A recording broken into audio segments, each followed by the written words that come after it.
Keda Friends, selamat sore.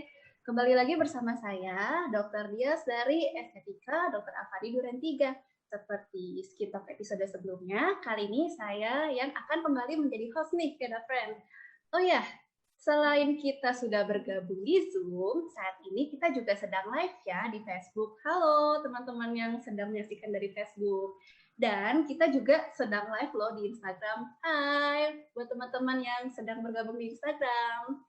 Oh ya, seperti biasa, di akhir Skin Talk nanti, Estetika Dr. Afandi juga akan mengumumkan 2 orang pemenang dari pertanyaan terbaik yang berhak mendapatkan pulsa sebesar 50.000 dan eksklusif tote bag gratis dari Estetika.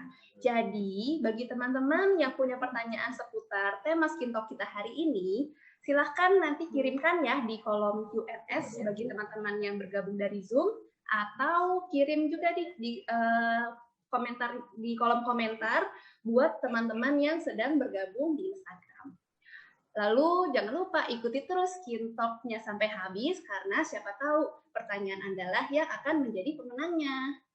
Nah, Keda Friend, dokter cantik dan luar biasa yang telah bergabung bersama kita hari ini adalah Dr. Dewi. Halo Dr. Dewi. Halo, selamat sore Dr. Dias, selamat sore Keda Friends. Iya, gimana kabarnya dok? Ya. Baik, sehat. Apa kabar? Baik, alhamdulillah. Dr. Dewi ini makin cantik aja ya. Terima kasih, dirimu juga cantik sekali. Iya, oke, terima kasih dokter.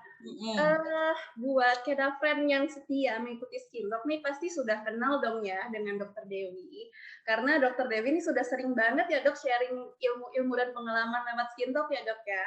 Lumayan. Oke. Dan untuk sekedar informasi nih Keda Friend bahwa Dr. Dewi ini adalah alumnus dari pendidikan kedokteran di Universitas Udayana. Dan sudah lama ya dok menggeluti di bidang estetik selama 11 tahun ya dok. Wow. Ya, udah tua. Enggak dong. Udah lama banget ya dok ya. Jadi pastinya nih kalau sudah lama gini pengalamannya, terus skill dan pengalaman dalam mengatasi berbagai permasalahan kulit, Keda Friend sudah nggak perlu meragukan lagi deh, karena sudah banyak banget loh dok testimoni dari Keda Friend yang permasalahan kulitnya tuh sudah teratasi berkat Dr. Dewi. Terima kasih banyak. Untuk Keda Friend yang ingin langsung konsultasi dengan Dr. Dewi, bisa langsung datang ya di Estetika Dr. Afandi Denpasar yang berada di Jalan Puputan Niti Mandala nomor 166 Renon Denpasar. Untuk informasi selanjutnya, Keda Friend bisa mengetahuinya melalui cek di website kita ya di www.estetika.com pada bagian branches. Baik Keda Friend, kita mulai masuk lagi nih ya ke tema Skin Talk kita hari ini. Tema yang akan dibahas hari ini sesuai dengan judulnya hari ini adalah mengembalikan kekencangan kulit dan menjaga kulit kita tetap awet muda, terutama di saat new normal seperti saat ini ya Keda Friend. Sebenarnya rasanya seneng ya dok ya, kita sudah bisa kembali beraktivitas keluar rumah ya dok ya. Udah. Dari yang sebelumnya, iya mungkin dari yang sebelumnya kegiatan kita terbatas lebih banyak di dalam rumah aja, akhirnya kita sudah bisa ya dok kembali menghirup udara luar lah meskipun masih pakai masker. Ya, betul. Meskipun dibatasi ya, tapi setidaknya sudah ada kehidupan. Betul sekali, nggak bosan di dalam rumah terus. Yep. Tapi sayangnya nih Keda Friend, ketika kita sudah mulai keluar rumah, mungkin untuk pergi ke kantor atau pulang dari kantor, kulit kita nih sudah kembali lagi terpapar paparan sinar matahari secara langsung, kemudian juga terpapar debu, bahkan polusi dari kendaraan-kendaraan. Dan ternyata hal-hal ini tuh bisa loh memicu penuaan pada kulit sebelum waktunya. Tanda-tanda kulit mulai mengalami penuaan itu bukan hanya berupa kerutan ya dok ya, tapi juga bisa mulai muncul flek, kulit jadi kusam, gampang kering, dan itu juga sudah termasuk tanda-tanda bahwa kulit kita sudah mulai mengalami penuaan. Nah, ngomong-ngomong tentang penuaan nih dok, boleh nggak sih dok dijelaskan terlebih dahulu nih buat para kedafren agar kedafren berkenalan dulu nih dengan apa sih maksudnya penuaan pada kulit dan apa sih yang terjadi pada kulit ketika mengalami penuaan? Boleh banget ya. Oke, jadi sebenarnya mau share PowerPoint-nya, jadi nanti kedafren sekalian bisa sambil lihat juga. Kita coba masuk ya ke PowerPoint yang pertama. Baik. Silakan dokter. Udah kelihatan. Jadi ini, jadi mengenal penuaan dini. Jadi penuaan dini yang pasti kita tahu. Jadi penuaan, proses penuaan kulit yang terjadi sebelum waktunya. Kalau misalnya secara normal proses penuaan kulit pasti setelah 40 tahun itu sudah mulai muncul-muncul kasus-kasus penuaan seperti keriput, kulit menjadi lebih kering, kusam, tone kulit menjadi lebih gelap, kemudian kulit pori-porinya juga lebih lebar, biasanya itu sudah di usia dia 35 tahun ke atas, 40 tahun. Tapi kalau sudah terjadi proses penuaan ini adalah ini terjadi sebelum proses itu tadi, sebelum usia tua itu tadi. Nah, proses ini bisa terjadi pada siapapun, pada siapa saja, dan ini terjadi biasanya mulai usia di atas 20 tahun. Bahkan saya pernah temui 18 tahun sudah mengalami proses aging atau proses penuaan dini. Nah, itu makanya ternyata radikal bebas itu benar-benar sangat merusak kulit. Nah, untuk gambar bisa dilihat ya, ada gambarnya, ada pada kulit orang muda, kemudian pada kulit pada orang tua, itu perbandingannya sangat signifikan. Contohnya di lapisan dermis, udah kita lapisan paling atas dulu, lapisan paling atas, lapisan yang bisa kita sentuh dan bisa kita lihat secara kasat mata, itu lapisan epidermis. Lapisan epidermis, even misalnya ada kerutan masih halus, tidak terlalu kelihatan. Terus kemudian lapisannya juga masih tebal, masih bagus, compact, masih bagus. Kemudian di lapisan bawah ada lapisan dermis. Nah, lapisan dermis ini di sini ada yang menentukan tone kulit, warna kulit, kemudian yang menentukan kekenyalan kulit. Di situ ada sel-selnya. Jadi ada kolagennya, ada fibroblasnya. Fibroblast itu jaringan penunjangnya. Kemudian di sana semuanya masih kompak, dia padat susunannya kalau pada usia muda. Nah, kalau lapisan hipodermis pada usia tua dan muda mungkin tidak terlalu signifikan perbedaannya. Kalau misalnya pada usia tua, kita bisa lihat perbedaan signifikannya adalah di lapisan epidermis, di lapisan paling luar. Jadi kerutan sudah mulai muncul, kulit menjadi kering, tone kulitnya juga sudah ada perubahan.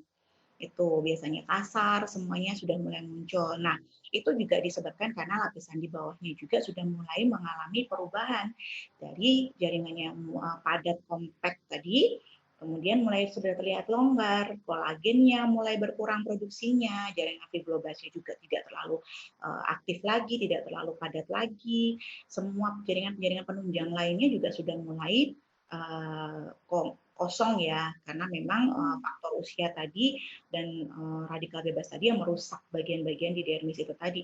Kalau lapisan hipodermisnya yang bawah ada fatnya segala macam itu tidak terlalu signifikan. Gitu. Next. Nah, ini perbedaannya di usia 20 tahun, 30 tahunan, 40 tahunan, 50 tahunan. Biasanya kalau untuk usia muda 20 tahunan paling exposure dari kerusakan dari lingkungan, kemudian kepanasan. Biasanya kita suka usia-usia 20-an itu suka menantang ini ya, sinar matahari, nggak pernah pakai sunblock segala macam. Padahal saat kita dari awal kita sudah memakai sunblock gitu, nanti di usia tua kita kulitnya masih terjaga. Nah, di usia 20-an ini sebenarnya sudah harus dijaga dengan memakai sunblock. Sunblock aja rutin, bersihin wajah, pasti nanti di usia 30-an sudah mulai kelihatan kok. Hasilnya nggak terlalu kelihatan parah banget kerusakannya, damage-nya nggak terlalu kelihatan. Kemudian dia masih bagus, semua susunan kulitnya masih bagus, perbaikan dari sel-sel di kulitnya juga masih bagus. Kalau usia 30-an pasti sudah mulai kelihatan masalah banyak, kemudian ada degradasi kolagen, penurunan produksi kolagen, kemudian fibroblast juga sudah mulai berkurang, kemudian warna kulit, kemudian permukaan kulit sudah mulai nggak rata, itu yang membuat warna kulit kita tidak merata juga karena sinar atau sinar yang menerpa wajah kita kena pada bagian kulit yang tidak merata. Jadi warna kulit kita nggak merata. Nah itu nanti bisa di treatment. Terus kemudian skin tone tadi, kemudian kalau untuk usia 40-an sudah mulai lebih parah lagi, kulit kita menjadi lebih tipis, kemudian bisa dilihat nanti kalau kulitnya dicubit itu sudah ada empty space-nya, nggak terlalu kenyal lagi, barrier lipidsnya, jadi kulit jadi kering karena lipids di permukaan kulitnya itu sudah mulai jauh lebih berkurang gitu kan. Terus kulit jadi lebih kering, jadi dehidrasi. Di saat-saat inilah mulai harus dilakukan proses skin booster, jadi melembabkan kulit.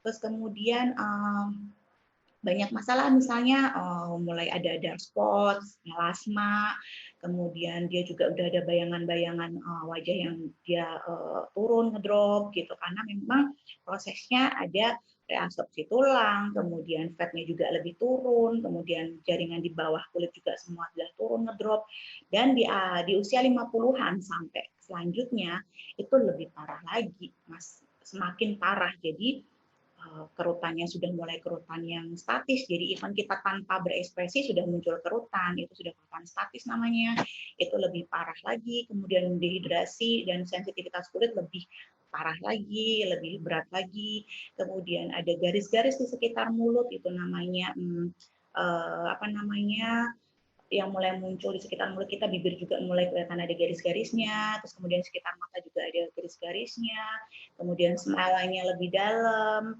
dan paling parah biasanya sudah muncul pigmentasi. Pigmentasi yang seperti ini biasanya letaknya di dalam, di dermis, kayak gitu. Next. Terlalu cepat nggak sih? Sudah jelas kok, Dok. Sudah jelas ya. Oke, kalau untuk penyebab penuaan kita masuk lagi ada kita dibedakan menjadi dua. Jadi ada faktor intrinsik sama ekstrinsik. Jadi faktor dari dalam dan faktor dari luar. Kalau faktor intrinsik itu dari kita sendiri. Jadi karena usianya bertambah, kemudian dia menderita sebuah penyakit sistemik atau kulit, misalnya kayak lupus, biasanya orangnya tahunya kan lupus ya, kemudian ada apa namanya NET, kalau bahasa medisnya itu NET, banyak masalah kulit, kemudian kulit yang karena alergi, orang kalau alergi gampang mempunyai riwayat alergi, kulitnya juga pasti bermasalah, biasanya disertai seperti itu, jadi memang harus dievaluasi juga riwayat alerginya. Kemudian ada kelainan bawaan. Nah, kelainan bawaan memang ini sudah tidak bisa kita hindari, jadi paling kita cuma modifikasi setelahnya untuk treatmentnya. Kemudian faktor hormonal, biasanya perempuan ini yang menghadapinya. Pas dia menstruasi ada bermasalah kulitnya, pas mau menopause juga bermasalah kulitnya. Nah ini harus kita jaga. Biasanya pas pasien-pasien yang seperti ini masalahnya lumayan banyak. Pas dia menstruasi, mau dekat-dekat usia pubertas, itu jerawat kecil-kecil parah. Terus kemudian usia-usia dia remaja 25 tahunan, itu biasanya jerawat juga bisa. Kemudian usia di atas 48 tahun dia saat mau menopause itu juga masalah kulitnya yang kering lah, porinya lebar lah. Itu biasanya bawaan karena proses estrogennya sudah hormon estrogen sudah menurun, produksi estrogen sudah menurun karena menopause, ya pasti efeknya kulitnya kering, kusam, pori lebar dan sebagainya. Kemudian faktor stres. Nah, ini biasanya memang sebagai dokter kita juga harus jeli. Kita harus lihat nih pasiennya manajemen stresnya seperti apa, karena kadang-kadang sudah dievaluasi nih dengan treatment, sudah dievaluasi nih dengan produk, tapi ternyata masalahnya adalah stres. Jadi mau nggak mau kita juga harus evaluasi ke pasien untuk manajemen stres. Jadi bisa dipertimbangkan untuk disarankan ke psikologi dan sebagainya gitu. Kalau faktor ekstrinsik biasanya ini pasti sinar matahari itu musuh utama kita. UVA dan UVB sekarang sangat mengganggu kulit, dan ini masalah ini menyebabkan pigmentasi, hiperpigmentasi di kulit. Dan di Denpasar sendiri itu sekitar 85% pasien yang datang ke sini memang masalahnya adalah proses hiperpigmentasi atau melasma atau flek. Itu memang masalah paling signifikan banget. Kemudian polusi. Nah, polusi ini mau nggak mau ya memang ini sudah masalah di Indonesia, ya udah kita yang jaga diri dengan antioksidan, kemudian hindari polusi, kurangi lah bersentuhan dengan polusi. Kemudian ion bebas atau radikal bebas, rokok dan asap rokok, bukan asam rokok ya itu. Rokok dan asap rokoknya itu memang merusak kulit. Jadi pasien-pasien yang kayak gini mau nggak mau kita treatment apapun ya biasanya ya efektivitas untuk treatment dan produk sangat minimal biasanya. Ini harus kita evaluasi. Jadi sebagai dokter kita harus holistik merawat pasien, nggak cuma lihat dari treatmentnya, kita juga lihat dari kebiasaannya.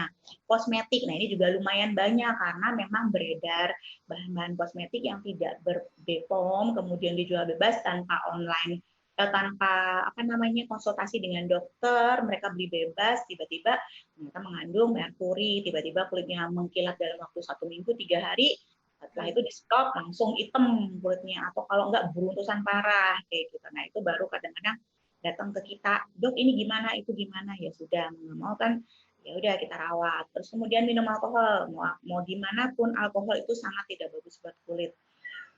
Kemudian obat-obatan. Nah, obat-obatan biasanya steroid, kemudian beberapa obat-obatan untuk ginjal, hepar, itu menurut saya juga beberapa pasti mengganggu kulit kita, biasanya kayak gitu.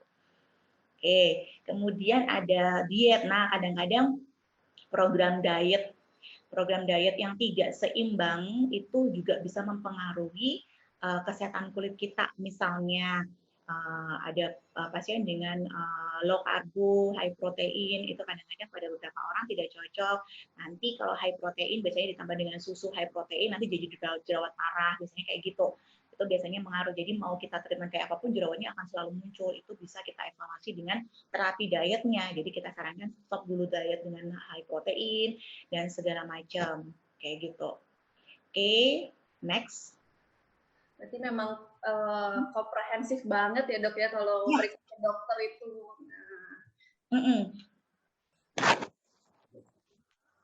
Nah ini banyak banget nih. Mungkin